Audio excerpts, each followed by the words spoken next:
You hear yourself, Lars? Yeah, I can hear me. All right, cool. So, right here, this is Large Amount, an artist that I produced for over 10 years through the internet, you know what I'm saying? And it's the first time that we're linking up here in Minneapolis. Lars, where you from? Peace, Mike. Thanks for having me. You know what I'm saying? We've definitely been working together for about 10 years, maybe a little longer than that. I'm from YO, I'm from Yonkers, New York. You know what I'm saying? Born and raised. Come out of that D-Block camp. You know what I'm saying? D-Block affiliated. Shout out to the Lock, Styles, Kiss, Chic, Loosh. You know what I'm saying? And all our homies over there. Poops, what up? Yo. Shout out Super Mario. Word, Mario. So one of the reasons how I started producing for you, because you were one of my favorite rappers, period, when I was young. And I was like, once I started making beats, I was like, I gotta get you a beat, man. And he got me a beat, folks.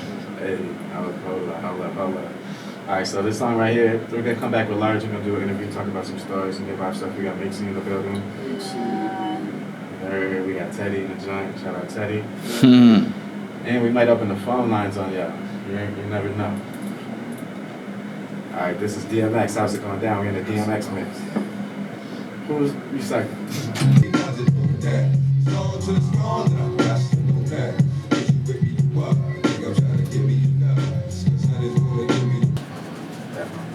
So, alright, boom. So you one of the dopest rappers from New York, dude. Like, when did you start rapping? I started rapping. Or actually, hold on. How did you first come across hip hop? Like, what was the first time you were experiencing hip hop? My dad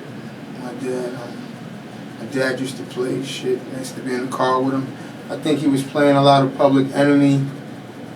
My dad was a big Public Enemy fan. Tribe Called Quest, he was a fan of their music too. Anybody that had like a message. That's a good father right there. Put you under that. Yeah.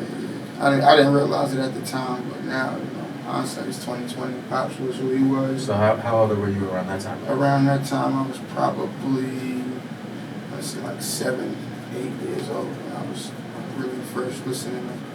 Your pops was playing it, like, what was it like when you came out the house at that age? Like, when you were in New York, you know what I'm saying?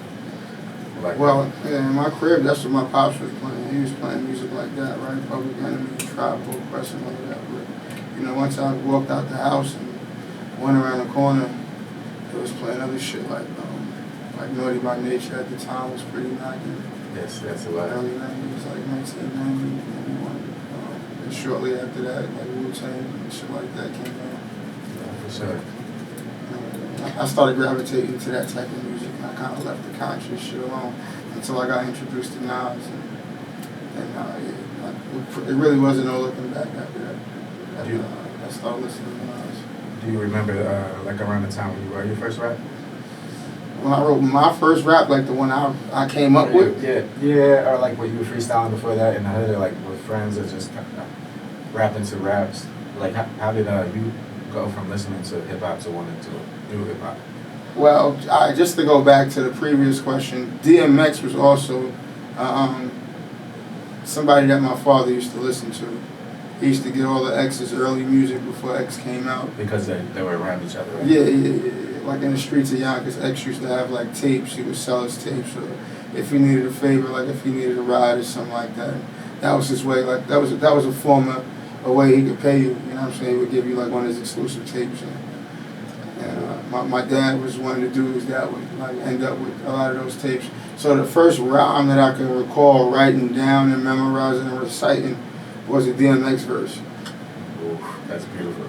And I think I was like battling in school using it. All right, so now maybe can you describe you as a child and DMX being like one of the dope, like what was DMX like around that time in the hood? Like what were you hearing about him? I guess we're talking about the 90s, 92, 93, 94. Yeah, because I was a young dude when it all started, and I remember vaguely what X was really out there doing, because I wasn't in the streets back in those times. But we're a little younger. Yeah. But what I do remember just seeing him like in passing in those times was he always had a dog with him, like, you know what I'm saying. He didn't seem like he was doing too well for himself. Like he wasn't like flossy or nothing like that. Most of the time he looked like he was he was a little hurt or whatever the case is. But he was definitely like out there. Also, I was hearing stuff about him like, you know, he was like robbing people and sticking Yeah, I was people gonna up. say, it sounds scary. Yeah. You got the dog, he's rapping, it's a little sad. Yeah. So. You know, I say about Tupac, like, Tupac was not as happy, like, he shedded a player too.